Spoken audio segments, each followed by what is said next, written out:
Imagine walking into your grocery store tomorrow morning. Same place you've shopped for years. You grab milk, bread, eggs, the basics. At checkout, you pull out a $20 bill. The cashier looks at you like you just handed them Monopoly money. Sorry, they say. We don't take those anymore.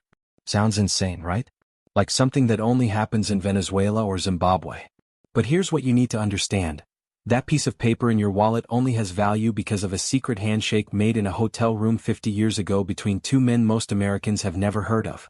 For half a century, the United States has lived in an economic fantasy world, printing unlimited money to buy real goods because the rest of the planet had no choice but to use our currency. But that dream is dying. The handshake is broken. And the timeline for the end of this system isn't measured in decades anymore. It's measured in years, maybe months. Today I'm going to show you the greatest financial trick ever pulled. We'll walk through secret meetings, power plays, and the shadow wars that kept the dollar on top. And most importantly, I'm going to tell you exactly what happens when the king falls. This is the story of the slow, painful death of the petrodollar. To understand how this ends, we need to go back to how it began. July 1974. Jeddah, Saudi Arabia. The vibe in America at this moment? Absolutely wretched. President Nixon is about to resign in disgrace over Watergate. But the real crisis isn't political, it's economic. 3 years earlier, Nixon had shocked the world by closing the gold window. Until that point, every dollar was essentially a claim check for gold sitting in Fort Knox. But America had printed too many dollars to pay for Vietnam and welfare programs. When France and other countries started demanding their gold back, Nixon defaulted. He told the world, "Your dollars are now just paper. Deal with it." The dollar crashed.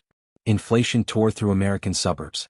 Then, to make things worse, Arab nations launched the 1973 oil embargo to punish the West for supporting Israel.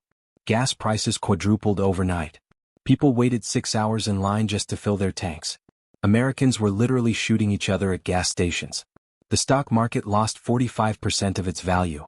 The dollar was dying. America looked finished. This is where William Simon enters the story. You probably haven't heard of him, but he's the man who arguably saved the American empire. He was Treasury Secretary, but before that, he was a shark at Salomon Brothers, arrogant, chain-smoking, brilliant. He understood one thing better than anyone: debt. In July 1974, Nixon sent Simon on a diplomatic tour of Europe and the Middle East. That was the cover story. The real mission was secret. Simon flew to Saudi Arabia with a small team for a 4-day stay in Jeddah. His orders from the White House were blunt. Do not come back empty-handed. Failure means the Soviet Union wins the Cold War. Simon sat down with the Saudi royal family and made them an offer that sounds like something from a mafia movie. Part 1. The United States would guarantee the survival of the House of Saud. We'd sell them the most advanced weapons on Earth: fighter jets, tanks, missiles. We'd be their bodyguard in a very dangerous neighborhood. If Iran, Iraq, the Soviets, or anyone else looked at them wrong, Uncle Sam would step in. Part 2. In exchange, Saudi Arabia had to ensure that every single drop of oil sold anywhere in the world was priced in US dollars. Not German marks, not Japanese yen, not gold, only dollars. This meant if France wanted oil, they first had to buy US dollars. If Japan wanted energy, they needed US dollars. This created permanent, artificial demand for the dollar that would never go away. Part 3. The genius stroke. The Saudis would take those billions in petrodollars and immediately invest them back into US Treasury bonds. They would use their oil profits to fund America's national debt. Think about the elegance of this scam. We print paper dollars to buy their oil. They take those dollars and lend them back to us so we can buy more oil. It was a perpetual money machine. But the Saudis had one condition: this had to be invisible. If the Arab world found out they were funding Israel's biggest ally, King Faisal might wake up with a knife in his back. So William Simon did something unprecedented. He rigged the US debt auctions, creating a special backdoor system that allowed the Saudis to buy billions in US debt secretly. No paper trail. No public records. This secret wasn't revealed until 2016, after a Freedom of Information Act request by Bloomberg forced the Treasury to admit the scale of Saudi holdings. This handshake in Jeddah was the birth of the petrodollar. It stabilized the dollar, funded our military expansion, and allowed Americans to consume far more than we produced for 5 decades. But handshakes break. And as we're about to see, the Saudis didn't sign a suicide pact. They signed a business deal. And business conditions are changing fast. To understand why your grocery bill is skyrocketing today, you need to understand the mechanics of the machine William Simon built. You need to see how the dollar went from being America's money to being the oxygen of the global economy. Imagine you're the finance minister of a developing nation in 1985. Your country is industrializing. You have factories, ambitious people, resources. But you have one massive problem. You don't have oil. Without oil, your factories stop running. Your trucks stop moving. The lights go out. Your people starve. So you call Saudi Arabia and say, "I'd like to buy oil, please." You offer to pay in your local currency. The line goes dead. They laugh at you. What? Because nobody wants your currency. They can't buy missiles with it. They can't buy London real estate with it. They tell you, "Come back when you have US dollars." This is the trap. This is the mechanism that conquered the world. To keep your country alive, you now have to find US dollars. But you can't print them, only the Federal Reserve can. So how do you get them? You have to work for them.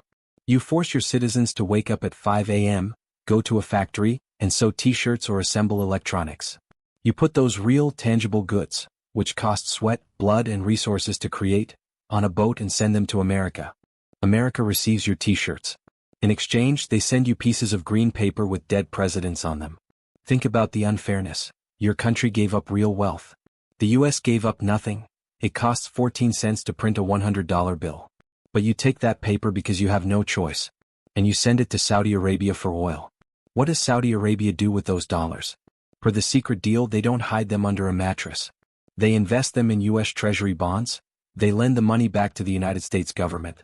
This is the petrodollar recycling loop. It's the economic equivalent of a cheat code. In the 1960s, French Finance Minister Valéry Giscard d'Estaing called this America's exorbitant privilege. He was furious. He realized that while France, Germany, and Japan had to export real cars and wine to pay for imports, the United States could simply write a check. And if the check bounced, we'd just print more money. Because every nation needed oil, every nation needed to hoard dollars. This created artificial, bottomless demand for US currency. It meant America could run massive deficits that would bankrupt any other nation. We could fund both a welfare state and a warfare state simultaneously. We could have guns and butter. But there was a cost most Americans didn't see until it was too late. Because the whole world was desperate for dollars, the dollar stayed artificially strong. A strong dollar made American goods expensive for everyone else.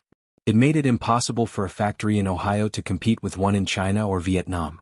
The petrodollar system effectively demanded that the US economy transition from making stuff to making debt. We hollowed out the Rust Belt. We closed steel mills. We shuttered textile plants. We exported our industrial base and replaced it with a financialized economy of banks, hedge funds, and service jobs. We traded our independence for cheap imports and the ability to borrow cheaply. For 40 years the world played along. What?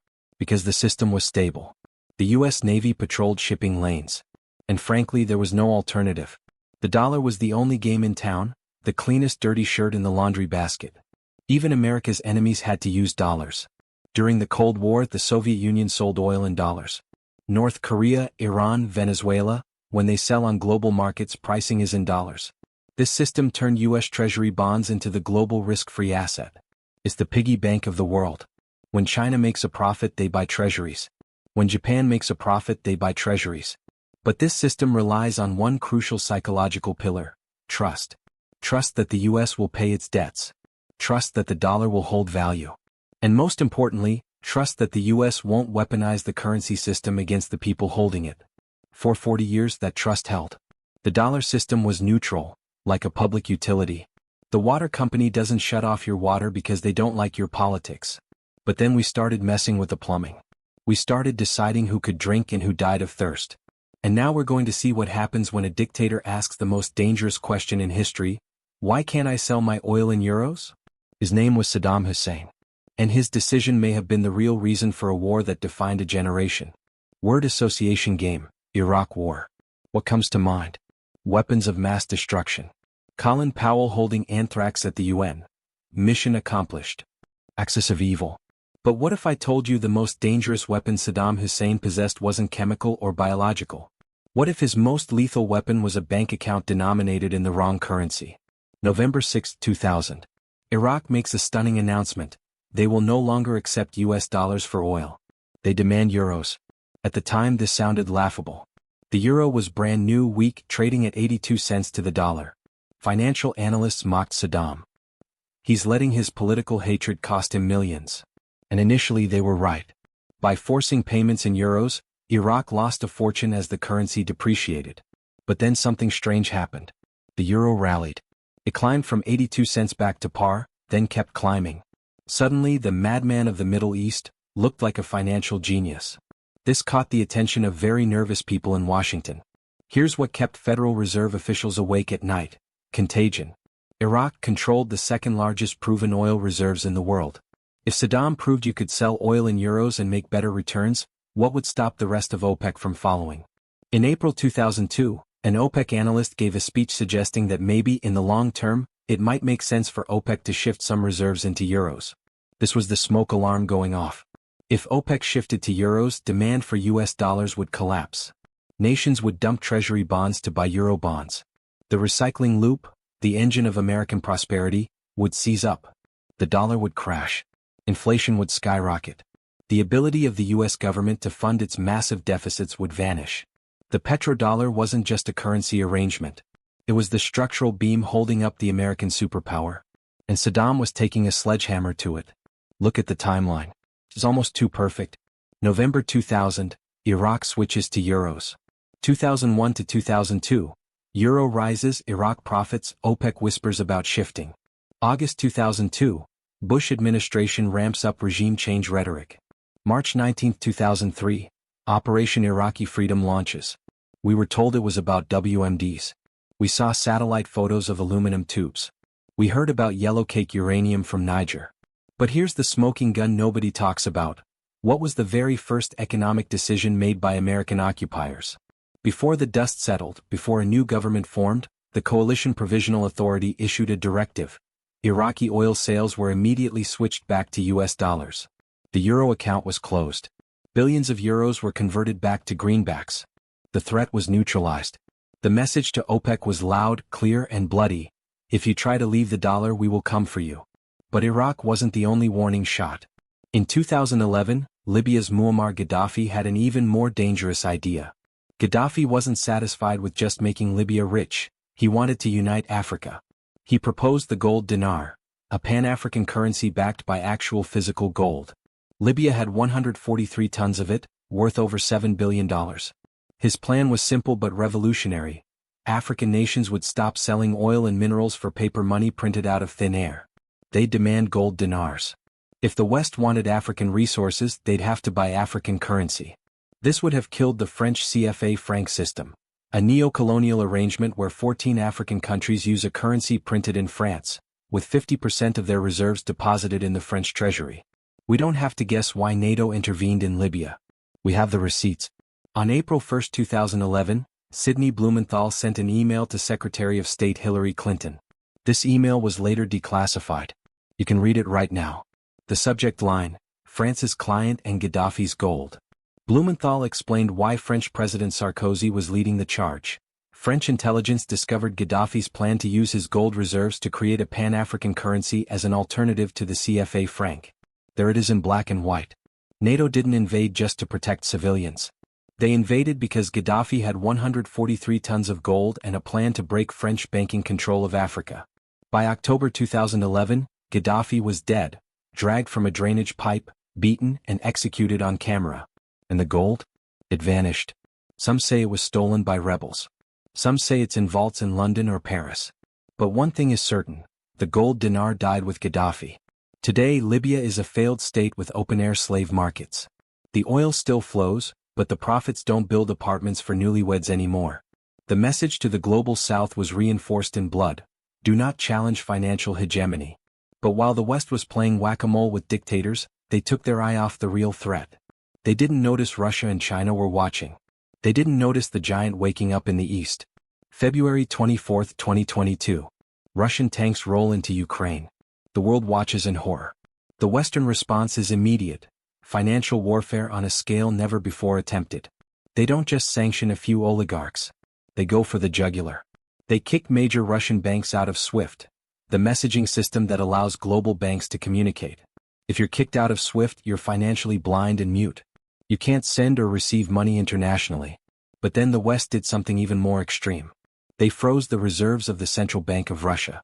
Russia had $630 billion in foreign reserves. Money earned by selling oil and gas. They thought this money was safe, that sovereign property rights were sacred. Over a single weekend, the US and its allies froze roughly $300 billion. Just like that. Poof. Gone. The narrative in the West was triumphant. We've crushed the ruble. The Russian economy will collapse in weeks. President Biden bragged that the ruble was now rubble. But then the smoke cleared and the West realized they'd made a catastrophic error. By weaponizing the dollar so aggressively, they broke the cardinal rule of banking. Neutrality. Think about it, if you deposit money in a bank you expect to withdraw it, even if the bank manager hates you. If the bank can seize your life savings because they disagree with your politics, you'll find a new bank. The message sent to the world was chilling. Your dollars aren't your money. They're permission slips from the US government. And that permission can be revoked at any time. China looked at this and thought, we have $3 trillion in reserves. If we move on Taiwan they'll take it all. Saudi Arabia thought, if we disagree with American foreign policy, our money is gone. So instead of collapsing, Russia pivoted. On March 23, 2022, Putin announced that unfriendly countries would have to pay for Russian gas in rubles. This was a direct violation of the petrodollar order. Europe was outraged. That's a breach of contract. Putin effectively said, you stole our dollars. Dollars are worthless to us now. Use rubles or freeze. And guess what? Europe folded. They needed the gas. The ruble didn't just recover, it became one of the best performing currencies that year. But the bigger story is what happened behind the scenes. Russia began building a parallel financial system, a shadow economy the US couldn't touch. They ramped up their own payment system called SPFS. They connected it to China's system, CIPS. Suddenly, Russian oil started flowing to India and China in record volumes. But it wasn't being sold in dollars, it was sold in rupees, yuan, and dirhams. A shadow fleet of oil tankers emerged, hundreds of aging ships with obscure ownership, sailing without Western insurance, carrying Russian oil to the world. The US tried to impose a price cap. You can't sell oil for more than $60 a barrel. The market laughed. Russia sold it for whatever the market would pay, and the global South happily bought it. This was the turning point. The sanctions failed to stop the war, but they succeeded in destroying the myth of the dollar's indispensability. Before 2022, trading oil without dollars was a fringe theory. After 2022, it became a survival strategy. Trade between Russia and China exploded, hitting over $240 billion in 2023, with almost none of it settled in dollars. The US had played its ace card. They fired the financial nuke. And Russia survived. This revealed a terrifying truth to Washington. The world needs commodities more than it needs dollars. You can print dollars but you can't print oil. You can't print wheat. You can't print nickel or palladium. Russia has the stuff. America has the paper. In a war of attrition the stuff wins. Now the floodgates are open. Other nations are looking at Russia and saying, the water's fine outside the dollar system. And leading this charge is the dragon, China. There's an old rule in business, the customer is always right. But there's a more important rule in geopolitics. The biggest customer makes the rules. For decades, the United States was the world's biggest oil importer. We were the thirsty giant. That meant we decided how oil was sold. But thanks to the shale revolution, America is now energy independent. We don't need Saudi oil like we used to. You know who does? China. China is now the largest importer of crude oil on the planet. Every day, a fleet of supertankers arrives to feed its massive industrial machine. And for years, China had to do something that made its leaders sick. They had to pay for that oil in US dollars, their biggest rival's currency. Think about the absurdity from Beijing's perspective. To keep their lights on, they have to constantly earn, hold, and use dollars. Every transaction clears through a US bank, giving Washington a map of China's energy flows and the power to freeze them. Xi Jinping decided this was a strategic chokehold he could no longer tolerate. But there was a problem. Oil producers didn't want yuan. Why? Because the yuan is a trapped currency strictly controlled by the Communist Party. You can't freely move it out of China. If you sell $1 billion of oil to China and get paid in yuan, what can you do with it? Buy cheap plastic toys or build a factory in Shenzhen. But you can't easily buy London real estate or New York stocks. So in March 2018, China launched a financial product that changed the game. Yuan-denominated crude oil futures on the Shanghai International Energy Exchange. And to solve the trust issue, they added a brilliant feature. They linked the oil contract to gold. Here's how it works. You're an oil producer. You sell oil to China. China pays you in yuan. You're worried the yuan might devalue or get trapped. So you immediately take that yuan and use it to buy physical gold on the Shanghai Gold Exchange. You then load that gold onto a plane and fly it back to your vault. Do you see what just happened? China effectively recreated a gold standard for trade. Oil is traded for gold, with yuan just acting as a temporary middleman for seconds. Producers love this. Gold is the ultimate safe asset. It has no counterparty risk. It can't be frozen by the US Treasury. It can't be printed into oblivion by the Federal Reserve. This system bypasses the dollar, US banks, and SWIFT entirely. It's a completely dark, independent loop. Western analysts laughed in 2018. They said volume would be tiny. They were wrong. The Shanghai Exchange is now the third largest oil market in the world. And in a crisis, say, a war over Taiwan, this market ensures China can keep buying energy even if completely exiled from the dollar system. But the petroyuan isn't just about China's survival. It's about seduction. China is actively courting the Saudis. The Americans lecture you about human rights. They block your weapon sales. They devalue your holdings. We just want to do business. We'll pay you in gold. And the Saudis are listening. In December 2022, Chinese President Xi Jinping visited Riyadh. While Biden got a fist bump in a hallway, she got a royal procession, fighter jet flyovers, and a 3-day summit with Arab leaders. During that summit, she said the quiet part out loud. China and Gulf nations should start settling oil and gas in yuan. A few weeks later, in January 2023, Saudi Finance Minister Mohammed Al-Jadid dropped a bomb at Davos. There are no issues with discussing how we settle our trade arrangements, whether it is in US dollars, whether it is the euro, whether it is the Saudi riyal. Read that again. For 49 years the answer was dollars only. Now it's we're open to suggestions. This is the sound of the monopoly breaking. There was noise on the internet in June 2024 about the official expiry of the 1974 Petrodollar agreement.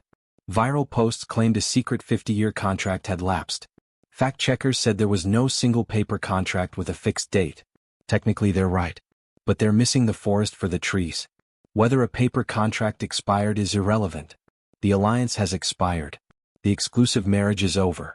Saudi Arabia has officially adopted a Saudi-first policy. They're joining BRICS. They're engaging with the petroyuan. They're selling oil to France in euros. Why does this matter to you? Because Saudi Arabia is the central banker of oil. They're the swing producer. When they move, the rest of OPEC follows. If the world doesn't need dollars to buy Saudi oil, they don't need to hold trillions in US Treasury bonds. And if they stop buying our debt, who buys it? The Federal Reserve, which means more money printing, which means the inflation you're feeling at the grocery store isn't temporary. It's the new baseline. The petrodollar isn't dead yet. It's still dominant. But it's been demoted from only option to one option among many.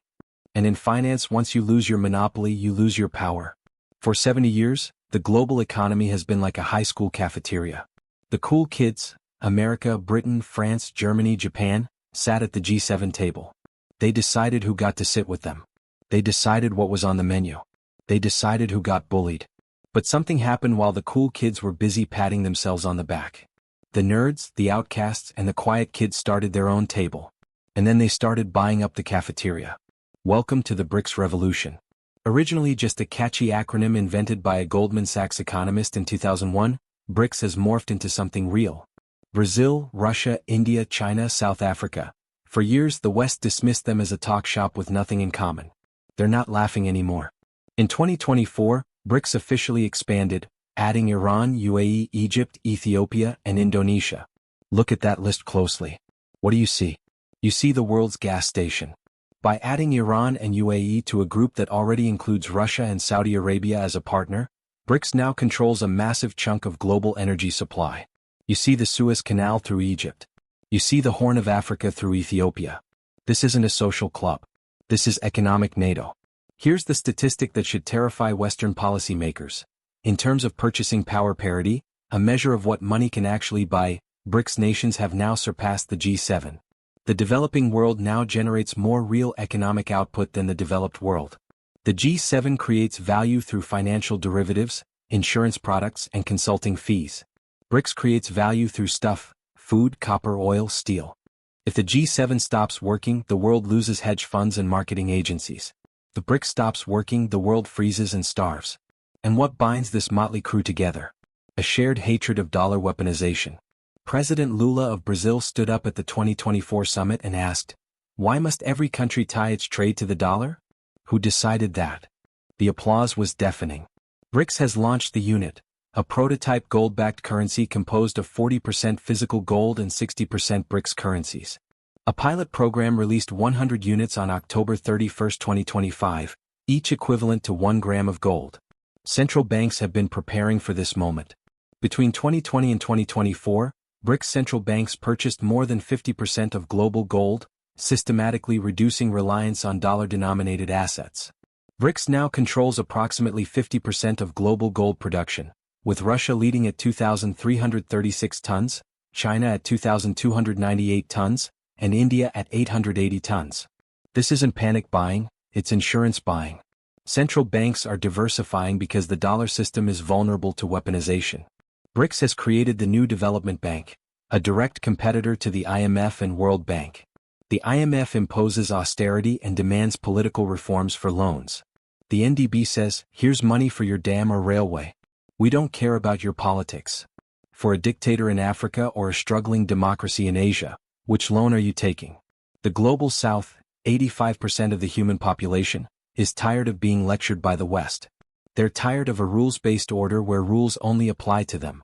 They see the US seizing Russian assets and think, "We're next."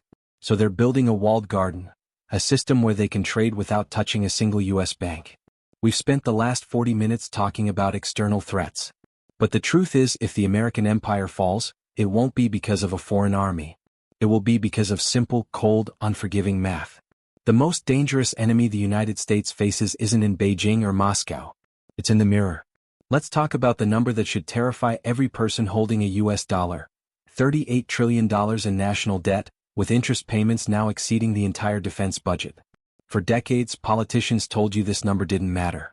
They subscribed to modern monetary theory, the idea that since the government can print its own currency, it can never go bankrupt. And for a long time they appeared right. From 2008 to 2021, interest rates were at zero. The Fed could print trillions and the sky didn't fall. But that era of free money relied on one condition: the world had to want our debt. Remember the petrodollar recycling loop? The Saudis, Chinese, and Japanese took their excess dollars and bought US Treasury bonds. They subsidized our spending. They kept our borrowing costs artificially low. But now the trap has sprung. In 2022, inflation returned with a vengeance. To fight it, the Federal Reserve raised interest rates from 0% to over 5% in record time. When you have $38 trillion in debt and raise rates by 5%, your interest payments explode. In 2024, the United States hit a terrifying milestone. For the first time in history, we spent more on interest payments than on the entire military budget. We're spending more just to service the credit card bill than on the Army, Navy, Air Force, Marines, and Space Force combined. This is a debt spiral. The government runs a deficit, issues debt to cover the gap, pays interest on that debt, but the interest expense is so high it creates an even bigger deficit. So the government has to borrow more just to pay interest on old money. It's a Ponzi scheme. The only way it keeps going is finding new suckers to buy the debt. But the suckers are walking away. The US dollar's share of global foreign exchange reserves has plummeted from 73% in 2000 to just 57.7% in Q1 2025. China is selling treasuries. Saudi Arabia is buying gold. Russia is gone. So who's buying the debt? The Federal Reserve itself. We're printing money to buy our own debt. For 50 years, America's superpower was exporting inflation. When we printed $1 trillion, those dollars flowed overseas to buy TVs from China, oil from Saudi Arabia, coffee from Brazil. The world acted as a sponge for our inflation. But as de-dollarization accelerates, that sponge is drying up. When the Fed prints $1 trillion and the world says, "No thanks," those dollars are trapped inside America. They chase domestic goods, real estate, stocks. This is why your rent is up 30%. Why eggs cost $6. Why a used car costs what a new one used to. The inflation is coming home to roost. The US government is caught in a trap with no exit. Option A, default. Tell the world we're not paying back the debt. This causes global financial collapse. Political suicide. Option B, austerity. Cut spending, slash Social Security, cut the military in half, fire government workers, raise taxes 50%. Also political suicide. Option C, inflate it away. Print money to pay the debt. Sacrifice the dollar's value to save the bond market. This is the path of least resistance. History tells us governments always choose option C. From Rome to Weimar Germany to Zimbabwe, when debt becomes unpayable, they print. They steal wealth not by taking it from your bank account, but by making every dollar worth less. So what does the post-petrodollar world look like? It's not Star Trek with one united planet. It's Game of Thrones, fractured, messy, and dangerous. We're moving from a unipolar world with one cop to a multipolar world with gang warfare. There's no single king of money. The dollar doesn't disappear, but it shrinks. It becomes one of several regional warlords fighting for territory. We're seeing three distinct economic blocks: the dollar bloc with the US, Canada, UK, and Australia; the euro bloc with the European Union increasingly caught in the middle; and the BRICS bloc with China, Russia, India, the Middle East, and Africa. This is economic balkanization. And it's expensive. For decades, the dollar system made the world efficient. By removing that efficiency, we're introducing sand into the engine of the global economy. In a world where you can't trust currencies, trade starts to look like barter. We're already seeing this. Pakistan discussed trading oranges and wheat for Russian oil. Iran and Sri Lanka settled trades using tea for oil. This is the future. I'll give you 3 tanker ships of LNG if you build me a railway. Real assets matter more than financial derivatives. So what do? You're not a central banker. You can't stop the petrodollar from dying. But you can build an ark. First, change your mindset. Stop measuring wealth in dollars. Start measuring purchasing power. Ask, can this asset buy me more eggs, fuel, and land in 10 years than today? Second, kill the 60-40 portfolio. For 40 years, advisors said, 60% stocks, 40% bonds. In the post-petrodollar era, bonds are dead money. If the government pays 4% interest but inflation runs at 8%, you're locking in guaranteed losses. Pivot from paper assets like bonds and cash to hard assets. Third, get your insurance, gold and silver. Gold is insurance against central banks losing control. It's the only asset that survived every currency collapse in 5,000 years. Aim for 5 to 15% of your net worth in physical gold and silver. Not ETFs, physical coins and bars you can touch. If you can't touch it, you don't own it. Fourth, consider Bitcoin. Yes, 99% of crypto is gambling. But Bitcoin is different. Created in 2008 as a response to money printing, it has a fixed supply, 21 million maximum. No politician can print more. It's digital, portable, unseizable if you hold your own keys. In a world of capital controls, Bitcoin is a teleporter for wealth. You can memorize 12 words, your seed phrase, cross a border with nothing, and access your entire net worth on the other side. Even if skeptical, a 1 to 5% allocation is a rational asymmetric bet against the dollar system. Fifth, invest in productive real assets. Gold and Bitcoin don't produce anything. To build wealth, you need assets that yield. Farmland is historically one of the best inflation hedges. People always need to eat. Rental real estate that generates cash flow, though be careful, residential real estate is in a bubble in many markets. Stocks with pricing power, companies that can raise prices when costs go up and customers still buy. Think energy companies, consumer staples, commodities producers, defense contractors. Sixth, understand that debt is a weapon. Debt destroys you in deflation but can make you rich in inflation, if used correctly. If you have fixed-rate debt like a 30-year mortgage at 3%, don't pay it off early. You're paying the bank back with cheaper, debased dollars. If inflation hits 10% and your loan is 3%, the bank is effectively paying you. However, variable rate debt like credit cards and adjustable mortgages is suicide. Pay that off immediately. Seventh, invest in yourself. The most important hedge against a collapsing currency is your ability to produce value. If the dollar collapses, the guy with $1 million in the bank is poor. The guy who knows how to fix a generator, grow food, code in Python, or provide valuable services is rich.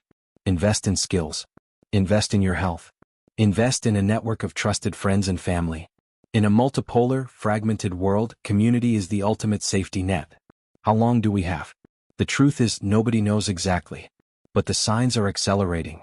US dollar's share of global reserves, down from 73% in 2000 to 57.7% in 2025. BRICS expansion, from 5 to 10 plus nations controlling half the world's population. Central bank gold buying, record levels 3 years running. Oil trade outside dollars, growing from 0 to measurable percentages. US debt interest payments, now exceeding defense spending. The petrodollar's death isn't an event, it's a process. We're not going to wake up one morning and find dollars worthless. It's a slow bleed, a gradual loss of purchasing power, a steady erosion of privilege. Think of it like sunset. The sun doesn't fall out of the sky, it slowly dips below the horizon. First, you notice the shadows getting longer. Then the light turns golden. Then twilight. Then darkness. We're in the golden hour right now. The sun is setting on American financial hegemony. The shadows are getting longer. The petrodollar system wasn't evil. It was just a mechanism. It gave the United States 50 years of unparalleled prosperity. It allowed us to win the Cold War. It built our middle class. But nothing lasts forever. Empires rise and fall. The British had their day. The Romans had theirs. The Dutch before them. The American Empire's day isn't over, but the specific mechanism that powered it, the petrodollar, is dying. You can mourn the old world or position yourself for the new one. The transition will be volatile, messy, painful. There will be winners and losers. The losers will be the ones holding paper promises, bonds, cash in banks, blind faith in the system. The winners will be the ones holding hard assets, real skills and independent minds. The slow death of the petrodollar isn't the end of the story. It's just the turning of the page. Make sure you're the one writing your next chapter. History doesn't end. It transforms. The question isn't whether the petrodollar will die, it's whether you'll be ready when it does. The handshake made in 1974 in a hotel room in Jeddah is breaking. The dollar is losing its monopoly. The world is fracturing into competing blocks. Your grocery bill isn't going down. Your savings in a bank account are melting like ice in the sun. But you now know what the billionaires know. You now know what the central bankers know. You now see the game board. And knowledge is the most valuable currency of all, because unlike the dollar, it can't be printed into oblivion. The future belongs to those who prepare. Start preparing today.